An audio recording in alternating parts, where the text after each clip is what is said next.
Is perfectionism a good thing? Well, most of what you've heard about perfectionism is wrong. It's often described as toxic, unhealthy, annoying. So if you recognize perfectionist patterns in yourself, then of course you'll be wondering, is being a perfectionist a good thing? And am I the problem? The truth is, that's the wrong question entirely. And it's not your fault that you're asking it. Society tends to discuss perfectionism in a very shallow, right or wrong sense that never objectively explains what it even really is. So a much better question is, how is perfectionism actually showing up in your life? In this video, I want to help you answer that properly, not from shame, blame, and without judgmental commands like, just stop being like that. I'm going to give you a more useful way to look at your perfectionism, the same approach I use with my clients and have used in my own life, so that you can see it more truthfully and get a clearer, more accurate picture of what it's trying to do for you, what it's costing you, and how to start making it work for you. If you've watched my video, Why You're Probably a Perfectionist But Don't Know It Yet, you'll know that I shared my journey with perfectionism and how I really started to understand it in my early 20s working in a corporate role. Since I was young, I'd been stuck in a cycle of either overworking from anxiety or avoiding from overwhelm. If I delivered something last minute, I'd tell myself I was lazy or undisciplined. If I stayed up until 4 a.m. fixing tiny details, I'd tell myself, well, that's just what it takes. Years of harshly judging myself like this meant that I was blind to what was really going on. There was an entire belief system sitting underneath my behavior that I hadn't seen. That's why in this video, I don't want you to simply decide whether your perfectionism is good or bad. I want you to get curious about the belief system that's sitting underneath it. Because once you can see that clearly, you can stop fighting yourself and start working with it more intelligently. Most people only see perfectionism's visible behaviors based on social stereotypes and caricatures, and so miss what perfectionism is actually working overtime to manage or what it quietly enables. In reality, perfectionism is a coping system for three key pressures that hide underneath its banner. The first is a pressure to belong and feel safe, which is about trying to avoid rejection and abandonment. This pressure exists because somewhere along the way,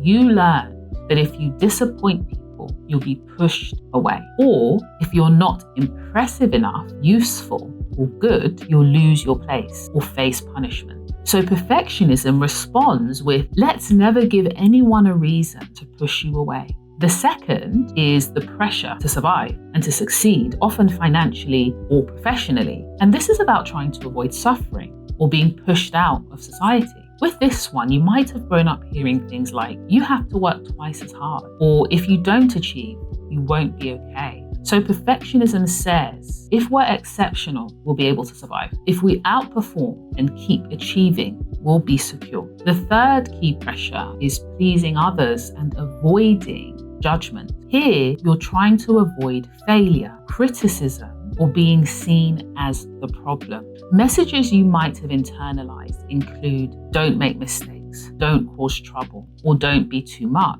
So perfectionism steps in with, if we can get everything right, no one can criticize us. Or if we're easy and helpful, we won't be a target. Most people never see all these hidden pressures operating beneath perfectionism. Even you may not realize all this is going on internally, that perfectionism is built on agreements you made with yourself ages ago that were initially designed to help you. Instead, people just see the outward behaviors. They only see the over-preparing, the staying late, the deleting and the rewriting just to refine things. At the same time, perfectionism often enables three key strengths that I've observed with clients, but they aren't really spoken about enough. The first is that perfectionists are often adept idealists and visionaries. You can see what could be better. You notice gaps and hold a picture of excellence in your mind. The second is attention to detail. You pick up on nuances that others miss, and you really care about the impact of your work. And the third is your passion and drive. You're willing to put effort in, to prepare, to push through in a way that others may not. So, based on this, is perfectionism good because of those gifts? Well, not by itself, because there's also a cost, which includes things like pursuing standards at the expense of your well-being and mental health, being so afraid of failure that you stay paralyzed and sometimes living beneath your potential, linking your sense of worth to your performance so tightly that you're constantly or often on edge, which can feed anxiety. Things like being afraid to ask for help or being seen as not coping, so much so that you end up suffering in silence, even if you're surrounded by people. So the honest answer is perfectionism is neither purely good nor purely bad. It's multi-layered. It's protecting you and it's costing you. The real work is to understand how it shows up for you personally so that you can do 3 critical things. The first is so that you can choose where you want to keep your high standards. The second is where you want to soften them. And lastly, where you want to break agreement with it altogether. So how do you do this? I start my clients with this. Instead of judging your perfectionism, the first step is to simply observe it and learn from it. And you can't observe something accurately if you're simultaneously judging it. Once you understand the way perfectionism actually works, look at how it influences your life across 4 key areas: your relationship with yourself, your relationships with other people, your approach and attitude towards work and achievement, and lastly, your rest and well-being. Most people only think about perfectionism in the context of work, but in reality, if you actually are a perfectionist, it shows up in every area of your life in hidden and unhidden ways. For example, I worked with a client who was convinced that her perfectionism was just a work thing. Yet once we looked closer, she realized that it was actually loudest in her relationships with other people. She realized that the hidden and subconscious ways she was constantly people-pleasing was actually her perfectionism at play. And if she didn't feel she could win with someone, keep them happy, be the perfect friend or partner, she would actually quietly pull back or avoid them. Underneath all that avoidance and people-pleasing was the belief that if she stopped performing well, she'd be rejected. And she wanted to avoid that rejection at all costs, and so she'd pull away.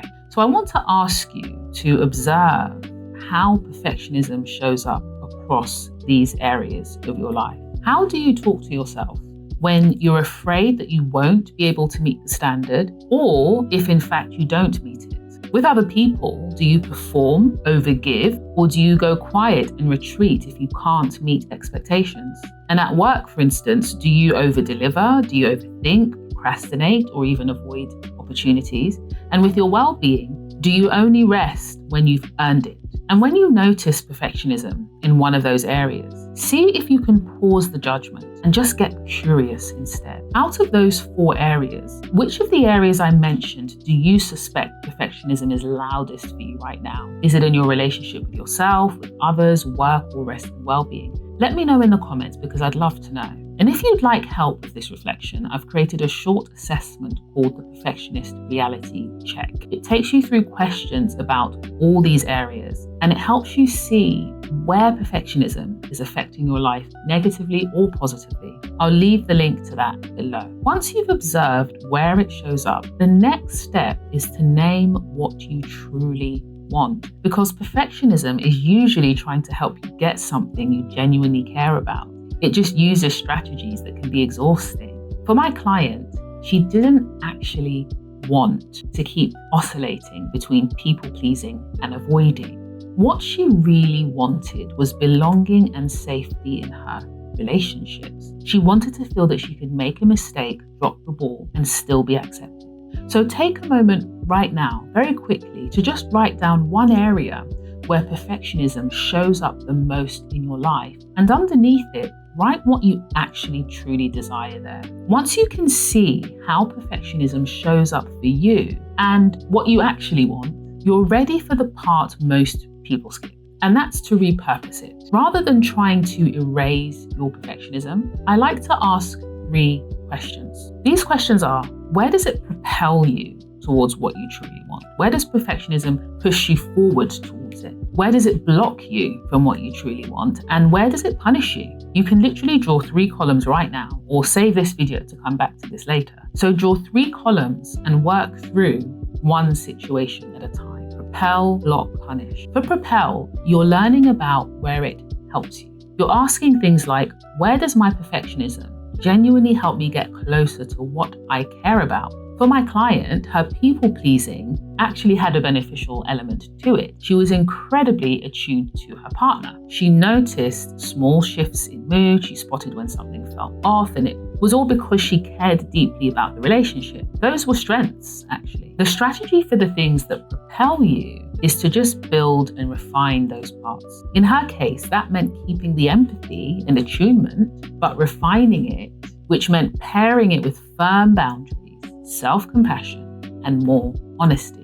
For where perfectionism blocks you, you're asking, where does it get in the way? Or where does my perfectionism actually block me from what I truly want? So for the same client, the perfectionism also created avoidance, like I mentioned. When she felt she couldn't win at pleasing someone, if they seemed disappointed or upset, she would actually withdraw rather than risk confronting what for her was some shame. Withdrawal completely undermined the belonging and the safety she actually wanted. So here, the strategy I guide my clients through is to create a counteraction, a pattern interrupt, by first rewriting the story you tell underneath it. Then second, you choose one small experiment or action that is the complete opposite to or directly contradicts the old pattern and the old story. For her, that meant instead of disappearing when she felt like she let her partner down, she named it. She named the feeling, she confronted it, and she talked about it, even if it felt awkward and her brain was saying she should just retreat. Mastering perfectionism so that it can benefit you is not about forcing or shaming yourself into being a different person overnight, but doing something your old perfectionist rulebook, those agreements I spoke about earlier, would never have allowed. So then lastly is punish. Where does perfectionism actively hurt you? Here you are asking, where does perfectionism punish me and what needs healing here? Based on my coaching work, I've observed 4 primary areas that drive the self-punishment. These are harsh self-criticism, believing rest has to be earned, beliefs about contingent self-worth, which is seeing your self-worth as dependent on external approval and the quality of your efforts. And lastly, beliefs about being abandoned, rejected, or left aside if you don't achieve those standards or meet other people's expectations. The ways perfectionism is punishing you is showing you areas that need to be healed. And I've created a healing protocol that I use with my clients. This includes noticing when the beliefs that create self-punishment are activated and why, practicing kinder and more helpful counter-statements, inner responses, and actions. Choosing an action that corresponds with the kinder inner response, not the punishment. And identifying whether anything in your environment is worsening the activation of your self-punishment. Lastly, embracing your journey by letting safe people into it, which also helps to create new evidence you're still cared for when you show your human imperfections. You don't have to erase your perfectionism. You get to reassign it to areas it's needed and re-strategize for the areas where it's in overdrive. You keep what propels you towards the life you actually want. You gently interrupt what blocks you and you tend to the parts that punish you. While others tell you to just stop being a perfectionist, why are you doing it? Just stop. Or they tell you to just lower your standards. Over here, we don't do that. Instead, we understand your patterns, the patterns that drive it, and the beliefs beneath it. We reclaim the gifts it gives you and heal what it costs you. At the heart of all of this is changing what your self-worth rests on. Because if your worth still feels like it rises and falls with your performance, your perfectionist brain will keep grabbing the steering wheel. So if this resonated with you, I do highly recommend my video, Build Unshakable Self-Worth Without Outside Approval. That will help you start building a sense of worth and identity that is not dependent on external approval. I'll link it in the description box below. See you there.